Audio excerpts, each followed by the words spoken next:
வணக்கம், நான் உங்கள் சாம். இப்போ நம்ம எங்கே வந்திருக்கோம்னு பார்த்தீங்கன்னாக்கா உலக புகழ்பெற்ற நம்ம ராகுல் ஸ்தலமான காலஸ்ரீ தாங்க வந்திருக்கோம். இந்த கோயிலில் சிறப்பு என்னன்னு சொல்லிட்டு உள்ளே போயிட்டு பார்க்கலாம் வாங்க. இந்த கோயில் வந்து பார்த்திங்கன்னா கிட்டத்தட்ட ஒரு 500 வருஷம் பழமையான கோயில் அப்படின்னு சொல்லி சொல்கிறாங்க. அப்படி என்ன இந்த கோயிலில் சிறப்பு, அப்புறம் வந்து என்னெல்லாம் இருக்குது, அப்புறம் இந்த கோயிலோடைய வரலாறு என்னன்றதை நம்ம உள்ளே போய் பார்க்கலாம் வாங்க.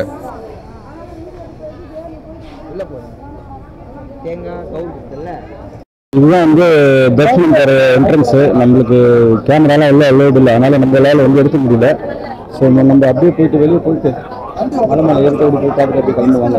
ஸோ இங்கே வந்து பார்த்தீங்கன்னா இந்த பேப்பர்லாம் இந்த கேமரா எல்லாம் அங்கே தான் இது பண்ணுறாங்க. பேக் எல்லாமே லக்கேஜ்லாம் அங்கே தான் வைக்கிறாங்க. ஸோ நீங்கள் வந்தீங்கன்னா அதுவும் பார்த்துக்கோங்க. என்ட்ரன்ஸ் அது. ஸோ அப்படியே வந்துட்டு இப்படி வரணும்.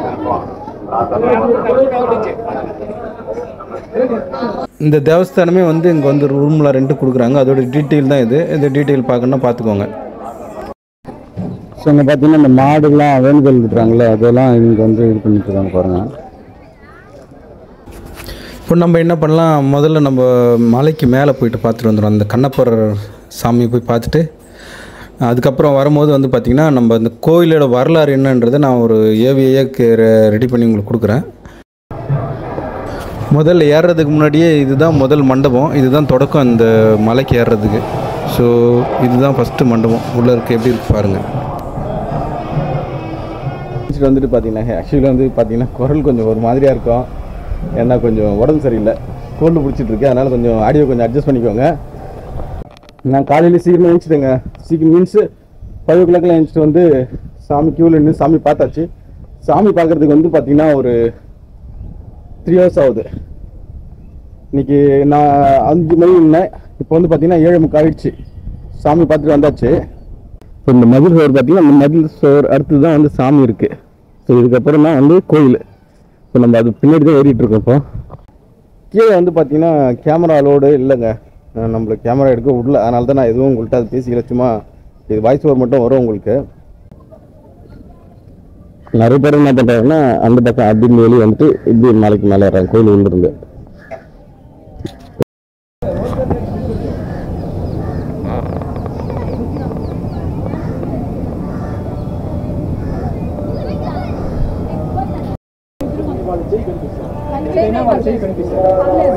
అమ్మాయి చిన్న అమ్మాయి కదా, ముందు సైడ్కి చేతులు పెట్టినారు మమ్మీ.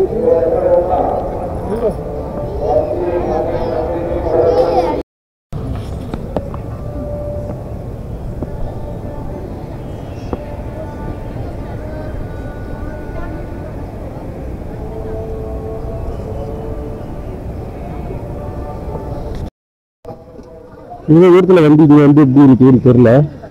ஒருவேளை அந்த பக்கம் அது இருக்குன்னு நினைக்கிறேன். சும்மா போய் பார்ப்போம் வாங்க.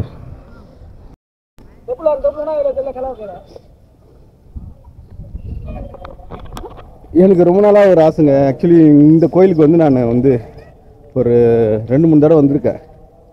ஆனால் மலை மேலே ஏறினதில்லை. ஏன் அப்படின்னாக்கா ஃபேமிலியோடு வந்ததுனால அந்த மலை மேலே ஏற முடியல என்னால். சரி அப்படியே கிளம்பியாச்சு. ஸோ இந்த தடவை வந்து ஸோ மலை எப்படி இருக்குது, என்ன பண்ணலான்றதுக்காக ஒரு எக்ஸ்ப்ளோர் பண்ணலான்றதுக்காக தான் மலை மேலே வந்திருக்கேன்.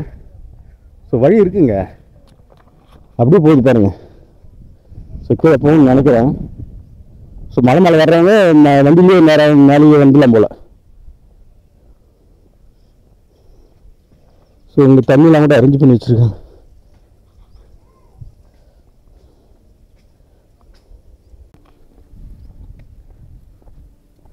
ஸோ இப்படியே போகுதுங்க.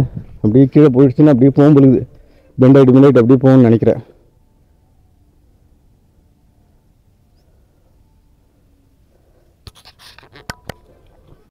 மலை ஒன்றும் பெரிய ஹைட்லாம் இல்லை, ஓரளவுக்கு ஆவரேஜான இது தான். ஸோ மலை மேலே என்ன இருக்குது அப்படின்றத போயிட்டு நம்ம அப்படியே போய் பார்ப்போம்.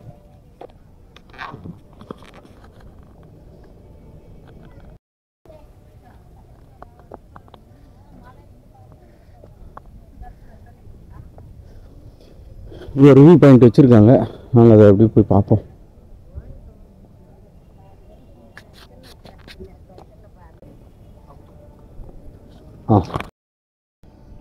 ஸோ இதுதாங்க அந்த வியூ பாயிண்ட்டு. பார்த்தீங்கன்னு வச்சுக்கோங்களேன், எல்லாமே சூப்பராக தெரியுதுங்க, சூப்பராக இருக்குது பார்க்குறதுக்கு. பாருங்க கோயிலோட மீன்ஸ் மற்ற இது வந்து அப்படி தெரியுது பாருங்க. ஸோ அதுவும் என்ட்ரன்ஸ், அது கோபுரம் தெரியுதுல்ல, அங்கே தான் நம்ம ஏற ஆரம்பித்தோம். நம்ம இப்படியே வந்துட்டு இப்படி மேலே ஏறிட்டோம். இந்த கோயில் வந்து அதுதான் எவ்வளோ பெருசு இருக்குது பாருங்கள். இந்த கோயில் மெயின் இது வந்து எங்கே இருக்குது? ஸோ இதில் தான் மெயினான அந்த இது சாமி அங்கே தான் இருக்குது.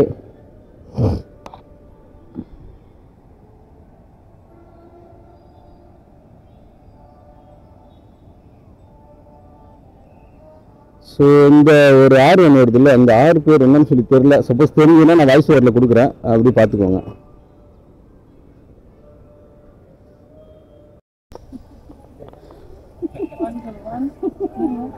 நைட்டு வியூவில் பார்க்குறதுக்கு இந்த ஷர்ட்டு சூப்பராக இருந்ததுங்க. இந்த சிலை நல்லா அழகாக இருந்தது.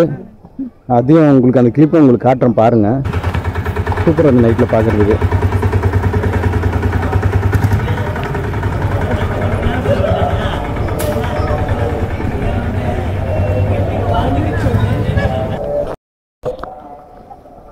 அவ்வளோதாங்க, மலை வந்தாச்சு.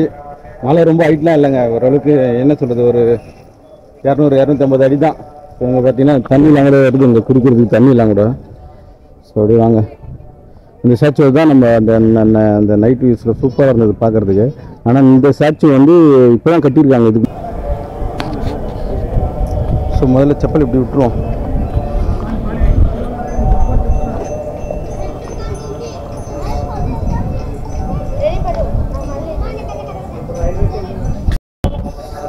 சூப்பராக தெரியுது பாருங்க. இப்போ நான் சொன்னேன்லங்க அந்த ஸ்டாச்சு இப்போ தான் கட்டிருக்கான்ட்டு.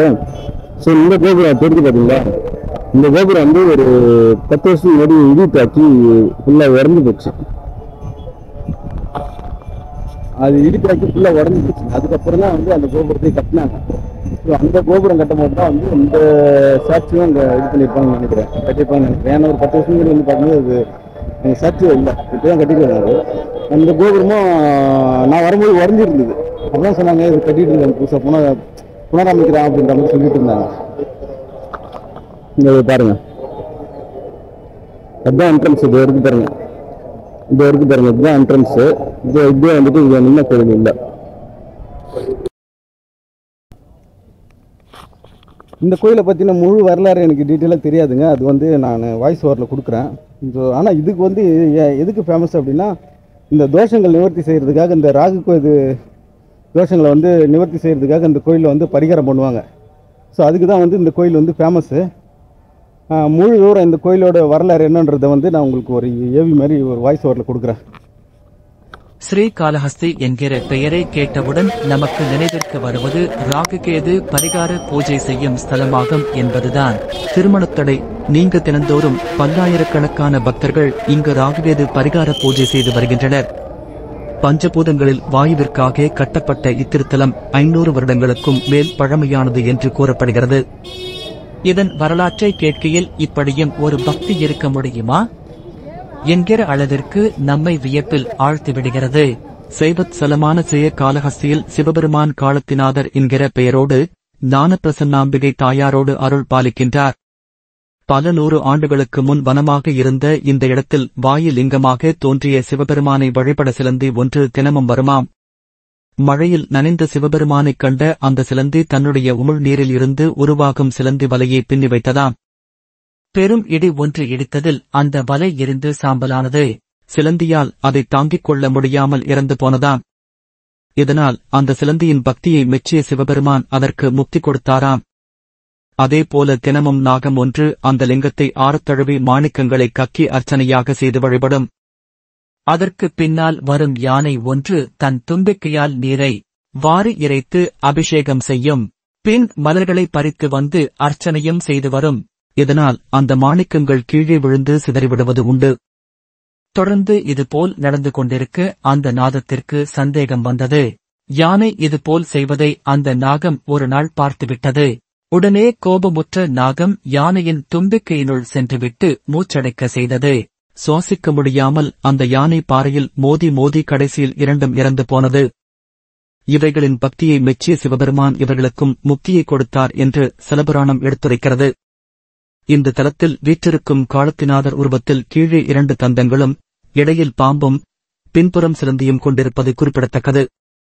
அந்தணர் ஒருவர் இந்த லிங்கத்தை பூஜித்து வந்ததாகவும் அதனை பார்த்து கொண்டிருந்த வேடன் ஒருவனுக்கு சிவனின் மேல் கொண்ட பக்தியால் பூஜை செய்ய அதிக ஆர்வம் ஏற்பட்டதாம். அந்தணர் வராத சமயத்தில் இந்த வேடன்தான் வேட்டையாடி வைத்திருந்த பன்றி இறைச்சியை சிவபெருமானுக்கு படைத்து வந்தானாம். ஒரு நாள் இதை அறிந்து அந்த அந்தணர் மிகப்பெரிய தவறு நடந்துவிட்டதாக எண்ணி வருந்தினார். அன்று இரவு அந்தணர் கனவில் வந்த சிவபெருமான் நாளை ஒளிந்து இருந்து இந்த இறைச்சியை வைப்பது யார் எனவும் அவருடைய பக்தியை பார் என்றும் கூறினாராம். அதன்படியே மறுநாள் ஒளிந்திருந்த அந்தணருக்கு அதிர்ச்சி காத்திருந்தது. வழக்கம் போல் வேடன் வந்து இறைச்சியை படைத்து வழிபாடுகள் செய்தானாம். அப்போது சிவபெருமானின் ஒரு கண்ணிலிருந்து ரத்தம் பெருக்கெடுத்து ஊற்றியது. இதைக் கண்டு பதறிப்போன வேடன் எவ்வளவோ முயற்சித்தும் ரத்தம் நிற்க காரணத்தினால் தன்னுடைய ஒரு கண்ணை எடுத்து லிங்கத்திற்கு வைத்துவிட்டான். உடனே ரத்தம் நின்றுவிட்டது. அடுத்ததாக மறு கண்ணில் இருந்தும் ரத்தம் பெருக்கெடுத்தது. அந்த வேடன் தன்னுடைய கால் கட்டை விரலால் ரத்தம் வழுவதை தடுக்க லிங்கத்தின் கண்களில் வைத்து இரண்டாவது கண்ணை அம்புகளால் தோண்டி எடுக்க முற்பட்டதும் சிவபெருமான் காட்சி கொடுத்து, கண்ணப்ப நிற்க, கண்ணப்ப நிற்க, கண்ணப்ப நிற்க என்று மும்முறை கூறினாராம். இதனைக் கண்டு நெகிழ்ந்து போனார் அந்தணர். பக்திக்கு மிஞ்சிய ஞானம் இல்லை என்பதை அவர் உணர்ந்தார். சைவ கடவுளான சிவபெருமான் இறைச்சியை வைத்து வழிபட்டாலும் தீவிர பக்தரான அந்த வேடனுடைய பக்தியை ஏற்ற காரணத்தினால் பிற்காலத்தில் அந்த வேடனுக்கும் இந்த தலத்தில் இடம் கிடைத்தது. திண்ணனார் என்கிற அந்த வேடனின் பெயர் கண்ணப்பர் என்று புகழப்பட்டது. இந்த கோவிலில் அவரையும் காண முடியும். ஸோ அவ்வளோதாங்க, இந்த மலை அவ்வளோதான். ஸோ நம்ம அப்படியே இறங்கி போயிட்டு கிளம்புவோம். அடுத்து எங்கே போக போகிறோம் அப்படின்னாக்கா பக்கத்துலேயே ஒரு கோயில் ஒன்று இருக்குது. ஸோ அது என்ன கோயில் என்ன டீட்டெயில்ன்ட்டு அடுத்த வீடியோவில் சொல்கிறேன். மறக்காமல் நம்ம சேனலை சப்ஸ்கிரைப் பண்ணிக்கோங்க. இந்த தண்ணியெலாம் கூட வருது. போய் முதல்ல கொஞ்சம் தண்ணியை குடிச்சிடுவோம்.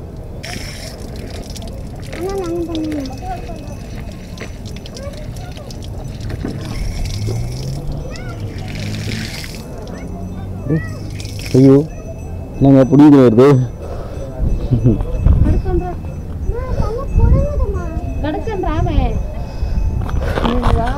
தண்ணி நல்லா இருக்குங்க, சூப்பராக இருக்குது தண்ணி. அது கீழே இருந்து வருதுன்னு நினைக்கிறேன். தண்ணி நல்லா இருந்துச்சு. என் ஷூவை மறந்துட்டேங்க. திருப்பி மேலே ஏறி போயிட்டுருக்கேன். ஷூ பார்த்தீங்கன்னா மறந்து விட்டு வந்தாச்சு. நம்ம அங்கே விட்டோம்ல, அங்கே திருப்பி போயிட்டு எடுக்கணும். அதை அப்படியே நம்ம பாட்டுன்னு பேசிக்கணும். நான் இறங்கி வந்துட்டேன். பாருங்க,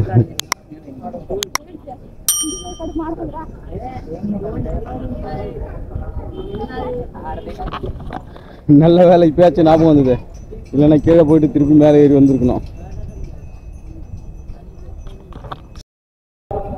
ஸோ இந்த கோயிலுக்கு எப்படி வருதுன்னு பார்த்தீங்கன்னாக்கா நம்ம சென்னையிலேருந்து நிறைய பஸ் இருக்குங்க. சென்னையிலேருந்துனாக்கா நம்ம மாதாரம் வந்துட்டு தான் இங்கே பஸ்ஸுங்க. ஸோ மாதாரத்துலேருந்து பார்த்தீங்கன்னா நம்ம கவர்மெண்ட் பஸ்ஸில் வந்து ஏசி பஸ் இருக்குது, நார்மல் பஸ் இருக்குது. ஏசி பஸ் வந்து பார்த்திங்கன்னா வந்து 160லேருந்து 180 வரைக்கும் சார்ஜ் பண்ணுறாங்க. இப்போ நம்ம நார்மல் பஸ்ஸில் ஏறினீங்கன்னாக்கா 120, 110 அப்படி சார்ஜ் இருக்குது. ஸோ நம்ம ஈஸியாக வந்துடலாம். அதே மாதிரி ட்ரெயினும் இருக்குது. ஸோ ட்ரெயின் வந்து பார்த்திங்கன்னா காலையில் 6 மணிலேருந்து ட்ரெயினும் இருக்குது. எல்லா ட்ரெயினும் இங்கே வராது.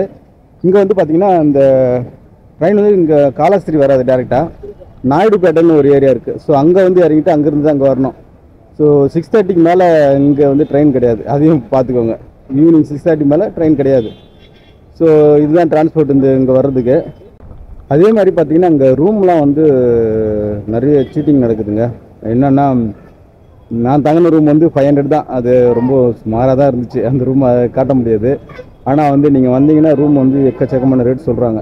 ஸோ நீங்கள் வந்தீங்கன்னா ரூம்லாம் பார்த்துட்டு செக் பண்ணிவிட்டு அதுக்கப்புறம் வந்து ரூமை புக் பண்ணுங்கள். அதே மாதிரி பார்கின் பண்ணால் ரேட்டு கம்மி பண்ணுறாங்க. ஸோ நீங்கள் அதுக்கேற்ற மாதிரி இதுவும் பார்த்துக்கோங்க. சரி வாங்க நம்ம அப்படியே கீழே இறங்கி போவோம்.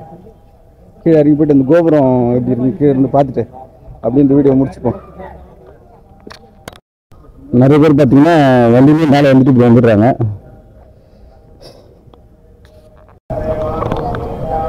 ஸோ நீங்களாம் வந்தீங்கன்னாக்கா கீழே மட்டும் பார்த்துட்டு அப்படி போகாமல் மேலே வந்தீங்கனாலும் ஒரு டிஃப்ரெண்ட்டான ஒரு எக்ஸ்பீரியன்ஸ் இருக்கும். ஸோ மேலே வந்து கண்டிப்பாக வந்துட்டு போங்க. அதுவும் இல்லாமல் வந்து பார்த்திங்கன்னா இது நைட் வியூஸ் நல்லா இருக்குது நைட்டில் பார்க்குறதுக்கு. ஆனால் நைட்டில் யாரும் 6 மணிக்கு மேலே அலோவ் பண்ண மாட்டாங்க, 6-7 மணிக்கு மேலே. ஸோ அதையும் பார்த்துக்கோங்க.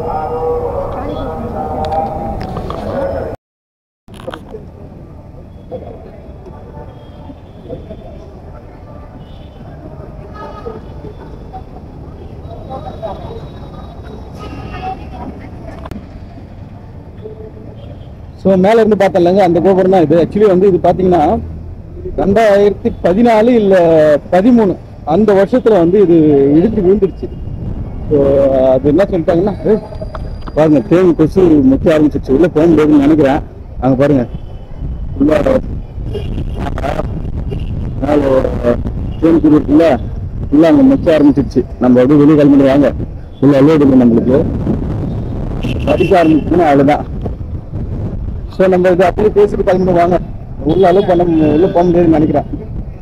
2013 இல்லை 14 அந்த காலகட்டத்தில் என்ன ஆயிடுச்சுன்னா அந்த கோபுரம் வந்து இடிஞ்சு விழுந்துருச்சுங்க. இடிஞ்சு விழுந்துருச்சுன்னா எல்லாருமே ரொம்ப பயந்துட்டாங்க. என்னன்னா இது வந்து அவசகுணம், இது வந்து கோபுரம் இடிஞ்சிருச்சுன்னா ரொம்ப அவசகுணம் அப்படின்ற மாதிரி சொல்ல ஆரம்பிச்சிட்டாங்க. ஸோ நல்ல வேலையாக யாருக்கும் எதுவுமே ஆகலை. ஸோ அதுக்கு பதிலாக தான் வந்து இவ்வளோ பெரிய கோபுரத்தை வந்து இங்கே திரும்பி கட்டியிருக்காங்க. ஸோ முன்னாடி கொஞ்சம் சின்னதாக தான் இருந்தது. ஆனால் இப்போ பார்த்தீங்கன்னா நல்ல பிரம்மாண்டமாக கட்டியிருக்காங்க இந்த மண்டபத்தை பார்த்தீங்கன்னா. ஸோ மண்டபம் மீன்ஸ் கோபுரம்.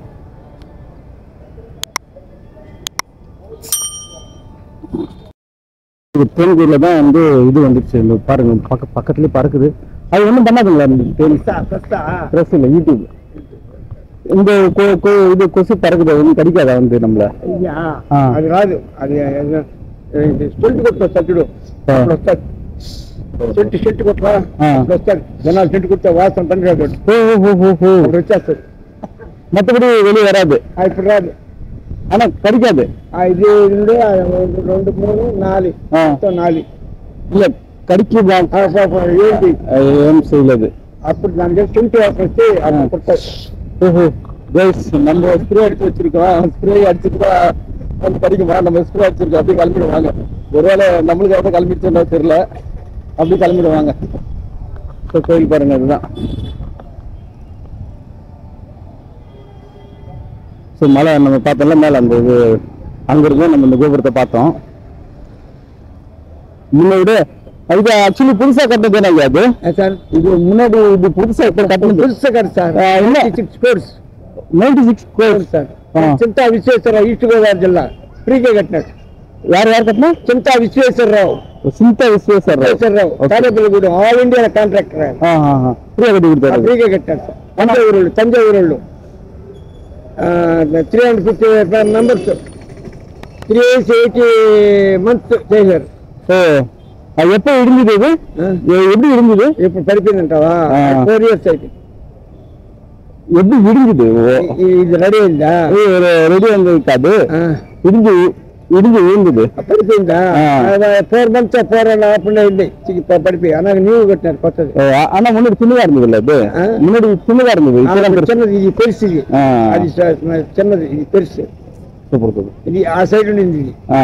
పార్టీ ఈ సైడ్ ఉండింది. ఇప్పుడు ఉంది. ఇప్పుడు జరిపి కట్టినారు. சரி அதான் வயசு நான் சொன்னல. அது 2002 அப்படி போயிட்டு எனக்கு அவர் சொன்னது என்னன்னு புரியல. ஆக்சுவலி தெலுங்கு எனக்கு தெரியாது. ஸோ யாருக்குன்னா புரிஞ்சா கமெண்ட் பண்ணுங்க. நான் இது மாதிரி லாங்குவேஜ் வச்சுக்கிட்டு எப்படி வந்து ஆல் இண்டியா ஃபுல்லாக ட்ராவல் பண்ண போகிறேன் என்னன்னு சொல்லி தெரியல. ஸோ நம்ம சேனலை மறக்காமல் லைக் பண்ணுங்கள், ஷேர் பண்ணுங்கள், கமெண்ட் பண்ணுங்கள், மறக்காமல் சப்ஸ்கிரைப் பண்ணி வச்சுக்கோங்க. ஸோ இதுதான் கைஸ் நம்ம வீடியோ. இதோட இந்த வீடியோ முடிச்சிக்கலாம்.